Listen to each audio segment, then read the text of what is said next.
Sa jungle, merong mas malalaki pang mga animals. Matatangkad, mas matalino kaysa sa lion. Pero bakit ang lion yung pinili or yung sinasabing king of jungle? Kasi yung attitude ng lion iba.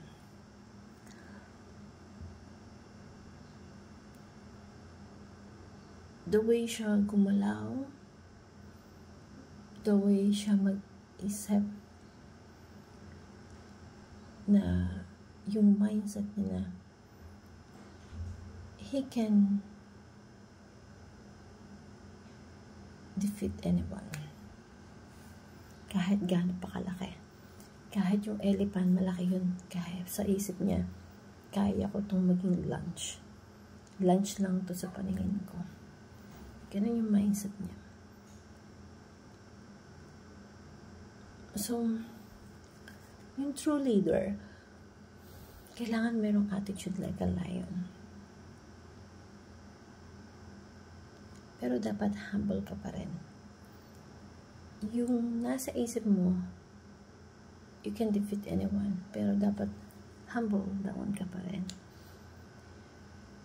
And yung attitude mo like a leader na importante kasi brave ka. Na kahit anong giant ang nasa harapan mo, you can defeat that giant in your life. Like the lion's attitude. Na wala siyang pakialam kung sino yung kaharap niya, gaano pa kakalaki yung harap niya.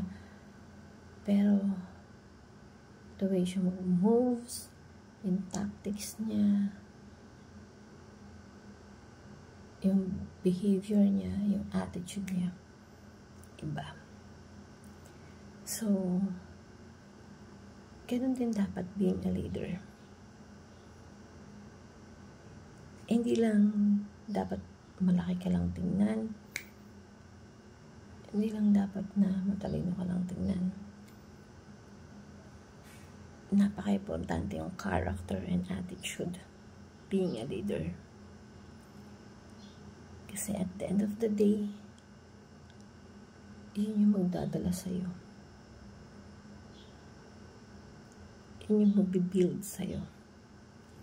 Na tatatak ka sa ibang tao, hindi dahil sa itsura na meron ka. Tatatak ka sa ibang tao dahil yung character, yun yung tatatak sa kanila, nakamark sa kanila na meron ka. At yun dapat yung madala mo, being a leader. Anyone can be a leader, but few leaders can mark in the minds of other people. Few leaders can create that mark na tatatak sa mga tao na sa paligid niya. Like what the lions have in mind, and the character and the attitude. Hope this simple motivational talk you learned something. Thank you everyone, and God bless.